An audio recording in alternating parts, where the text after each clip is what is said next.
Look who's back on the bike. This is what happens when you're a runner and a cyclist. You either fall back in love with running and run more than you cycle, or you fall back in love with cycling and then spend more time on your bike. I'm obviously not a balanced person, but I already knew that. If you follow my blog, cyclingoc.com, you may notice that I post articles on there from time to time. There was one recently on a news item that pissed me off to no end. Apparently, this douche nozzle in a Range Rover didn't give a 10-year-old kid on a mountain bike enough space while he was riding through his neighborhood, right on the street, and collided with him. The kid's front tire was totaled, and he was thrown to the ground, pretty shaken up. I mean, he was bleeding and shit. That's okay, you know, accidents happen, even if it is your fault, but he doesn't stick around for the police to question him, so they go looking for him. The guy's in his 60s. You know, he should know better. Cops talk to him, and he's really defensive, so they cite him, and they make him appear in court. Judge tells him he wants to write the kid an apology letter, so he does. 3 months later, this thing comes. And that's bad enough, but the letter that he writes to this kid is trite. Not even an apology. I mean, he really couldn't have been a bigger asshole about it. You know, he says, "I'm sorry you rode your bike into the side of my car," something like that. Like, dude, what the hell?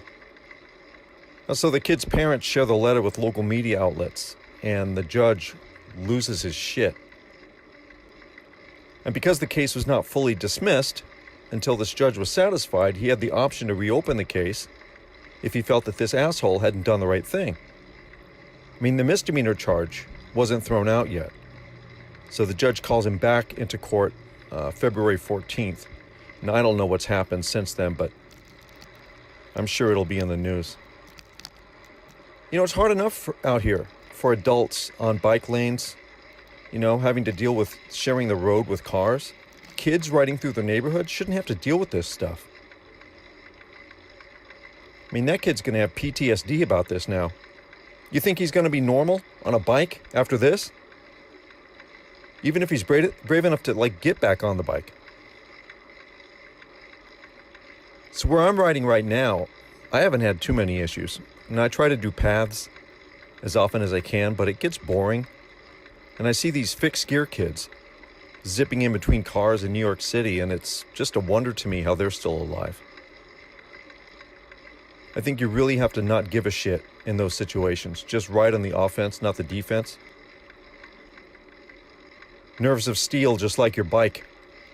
Speaking of fixed gear bikes, my wife and I went to the Bay Area earlier this month to visit some friends, and we visited Mash Transit in downtown San Francisco. Small bike shop, but I can see why it's like one of the most popular bike shops in the world. It's the anti-chain bike shop. Small, intimate, cool as fuck. Just a few bikes and frames for sale. You know, some clothes, accessories, books, regular stuff. But all really cool things. Not your midlife crisis bike store. No, it's a shop for hipsters. I like that shit. They embrace the whole idea of cycling and that, you know, if you're not having fun on your bike, you're doing it all wrong. It's like skateboarding. You know, you don't get on your skateboard to get fit. Although if you ride your skateboard long enough, you know, you can get fit, but you skate to have fun. Whether you're doing tricks on it or just rolling around town to get from one place to another. It's funner than walking, you know, faster than running, and you're outside in fresh air, and outside of wearing a helmet or some elbow pads, you know, you wear whatever the hell you want on a skateboard. Why can't cycling be like that? Why do you have to spend 15 minutes putting on special clothes before you can get on your bike? And wearing shorts that look like a big diaper that make you look like you just dropped a giant load in them? Special jerseys? You know, are you a professional bike racer? No? Then wear whatever the hell you want. If you want to wear that stuff, if it makes you happy, do it for sure. But me, I'm over that shit. I really don't like the shoes. They hurt my feet. I also like being able to get off my bike and walk around without having to walk around like a fat duck because of those cleats on the bottom. And the first time I walked into a coffee shop on a road bike, my cleats slipped so much on the floor I nearly fell on my ass. Phenomenal. I like comfortable shoes I can walk around in. I like to get off my bike once in a while.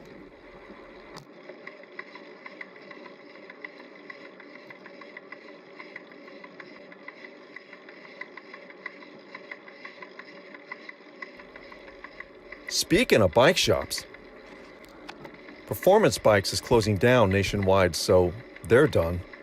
I hate to see any bike stores close down, even if people have, bad things to say about these guys. And I never bought a bike from Performance, but I shopped there when I needed stuff, and they were always helpful, whether it was for, some tubes, components, socks or gloves, anything. Now, once I wanted to put drops on a bike, but I didn't have the tool to measure the width of the handlebar clamp on the stem.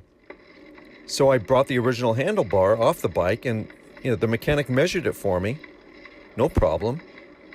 And I wasn't buying anything that day. I just needed help. And he helped me. And sometimes you go in there and, they'd have replays of bike races on television. That was nice. But Performance just wasn't making a profit.